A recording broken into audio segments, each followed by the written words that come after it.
Yo, so what is up sa inyo mga katribo? It's me again, Aaron TV, and welcome back to my channel. So for today's video, may mga accessories tayong ilalagay dito sa ating motor, and makikita natin kung ano ba yung maging upgrades natin dito. So on the way na ngayon yung delivery, and tingnan natin kung ano yung darating na package dahil marami tayong mga in order na accessories dito sa ating motor. Ayan, yan ang ating Honda Click. Kung mapapansin ninyo, wala pa tayong masyadong binago dito since the last time nag-update tayo ng mga parts. And yan pa lang din naman siya, wala pa rin namang pinagbago.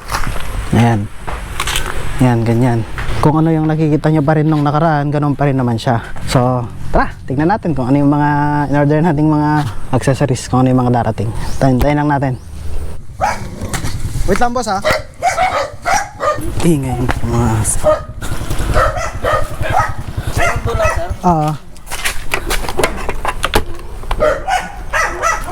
Magkano yan, boss? 49 di 849 plus.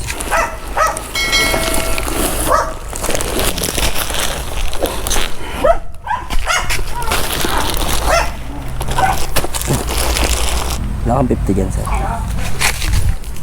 Wala, yata. Wait lang. Thank you, sir. Thank you.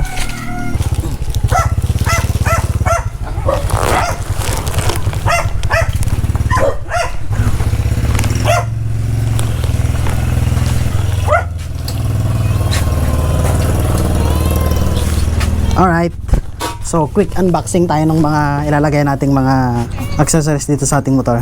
Ito na siya. Bale, dalawa. Ayan, i-unbox muna natin tong isang maliit na package. Ano ba to? Hindi ko alam kung ano. I-unbox natin.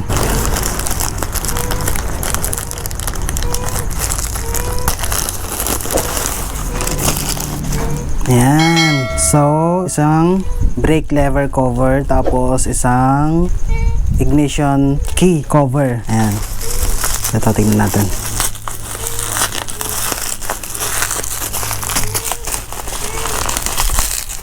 Hirap maalis. Yan yung isang package natin mga katribo. Tapos tignan ito. Tapos ito yung sa ignition natin. Angas, so angas. Now, tingnan naman natin yung isa. Ito medyo malaki-laki. Okay. Ay nako. Okay, ano yan? And ano rin to? Ito yung ating tada, seat cover, baby. JRP yan, sir. JRP. Yan. Tapos ito mga nandito, ano naman ito mga to? Uy, nice. Alright, so meron tayong gear oil. Yan. Uy, meron din tayong handle grip by JRP. Yan o, so angas. JRP rin yung ano natin, seat cover natin. Uy, fully synthetic na R12. Angas, sir. KRX langis natin to mga katribo. Then uy, coolant, baby. Kulay pink pa talaga, ano? So angas. And ito. Uy, mayroon tayong ganito mga katribo. Mayroon tayong toe strap. So angas, baby. Meron pa mga sticker ng JRP so dami. Ito siguro yung prinong nitong ating seat cover.